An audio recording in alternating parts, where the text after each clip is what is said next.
So it's a beautiful Saturday morning and we're supposed to get some more rain tomorrow. So I'm going to try to do some stuff outside, assuming my energy level stays up. I already went outside and walked around a little bit, discovered some gladiolus growing out in the yard. There's more of it this year than there was last year, which is really cool. So I might try to pull some of that up and move it over. And then I really need to get these alliums. There we go. These alliums that we got at the Mother Earth News Fair. I need to get those in the ground because they're not too happy right now because they want to be in dirt. So the three that we got are the Japanese onions, the Harvey Wilson perennial link, and Egyptian multiplying onions. Now they're not Egyptian walking onions, but one of our viewers who, actually the one that gave carrot to us, the rabbit, said that she has some Egyptian walking onions and she might be willing to trade if I can figure out how to do a cutting from the tree collard. Now I have watched multiple videos on how to do that, and I'll probably try the method by Plant Abundance where you put it in basically play sand and you just keep that moist and the sand as your medium to let the plant root. But I don't know, we'll see. I'm a little nervous because we only have the one plant, but as I talked about before, I kind of need to top it off anyway to encourage the bottom growth, to make it more bushy. So I guess really it's a necessary thing anyway. So hopefully I'll get to take care of that. But first, we gotta let the chickens out. So I was hoping to do a little bit of work, but all of a sudden my tummy decided it wasn't feeling so good. So right now I'm just gonna let the chickens out so they can start getting some of this green grass, which means more vitamin D in our eggs.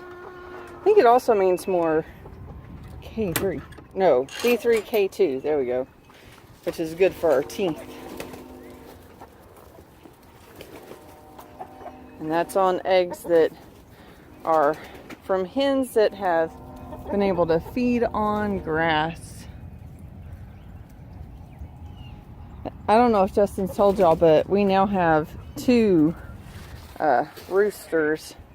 I think it was last week we found out for sure that one of the two eggs that hatched right after our California trip last September was in fact a rooster. He hadn't crowed yet.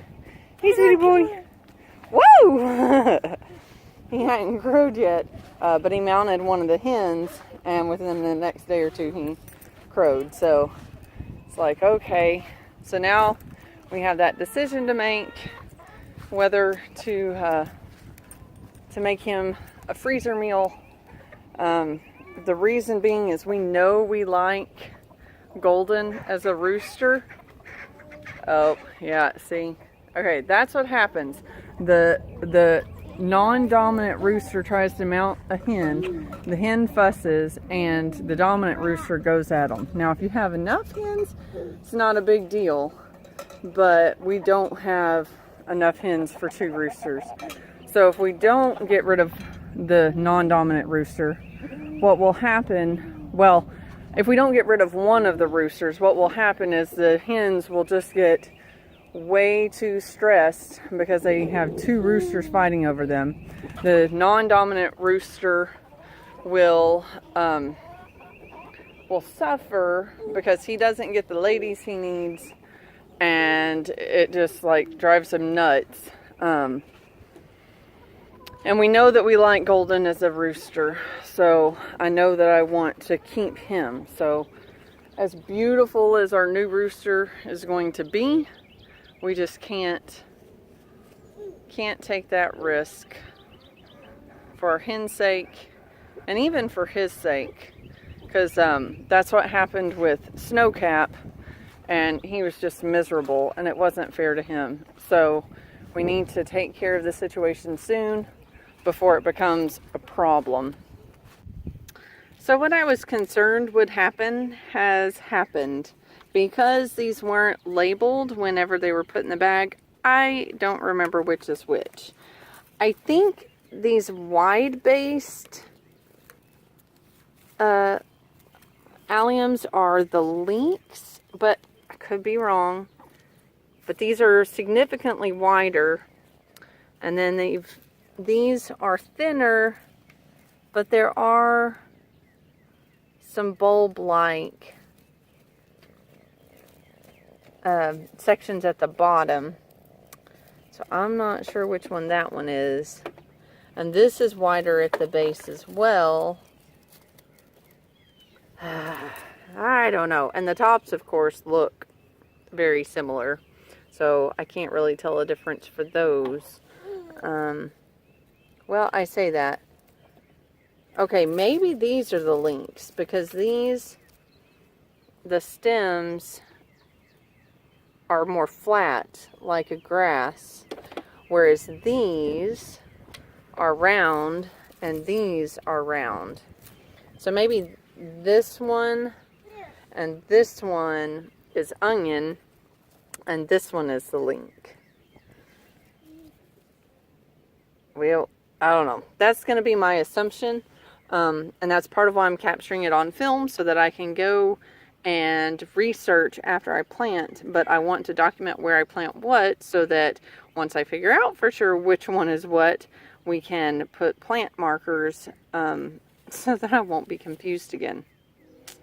So yeah, the thick ones that I think are Egyptian onions at the corner, these are going to be in the middle. I think these are the Japanese bunching onions, and then those are, I believe, the leeks, and they're going to be over on this side.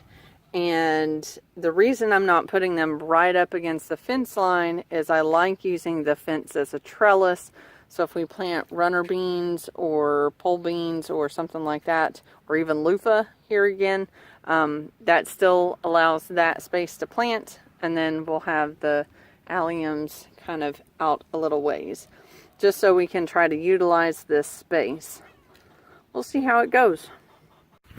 Okay, so I've attempted to do some protection. Malachi.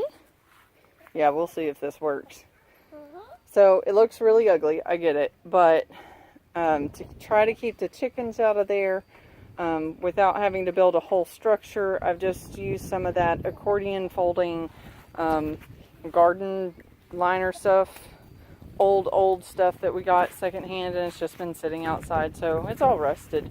But the goal is to have it small enough around the alliums that the chickens won't hop in and scratch it, that the cats won't lay on it. Malachi, no sir.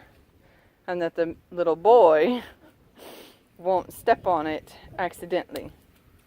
He's still trying to learn what's plants that we don't step on versus plants that are just in the yard and you can step on it all you want. So again, I think these are the leeks because of the way their leaf is formed. These are the Malachi, or I believe the Japanese bunching onions, and then the ones that are at the corner, I believe, again, are the Egyptian onions. So we shall see, and I'll update it as needed.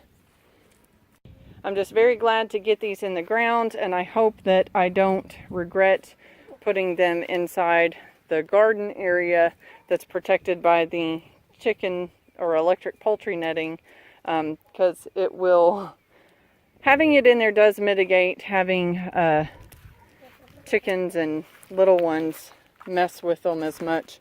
But I'd really rather keep these beds more of our annual beds, not so much perennials. And I'm hoping that once those over there get established, none of the animals will mess with them. But we shall see how that goes.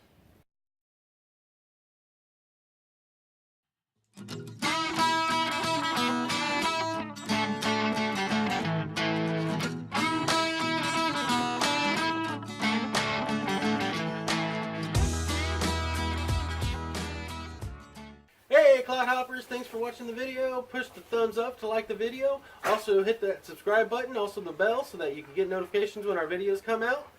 Check us out on our social media pages too. We have Facebook and Pinterest, and soon we'll have Instagram. The links are below. Bye, y'all. Bye. Good job.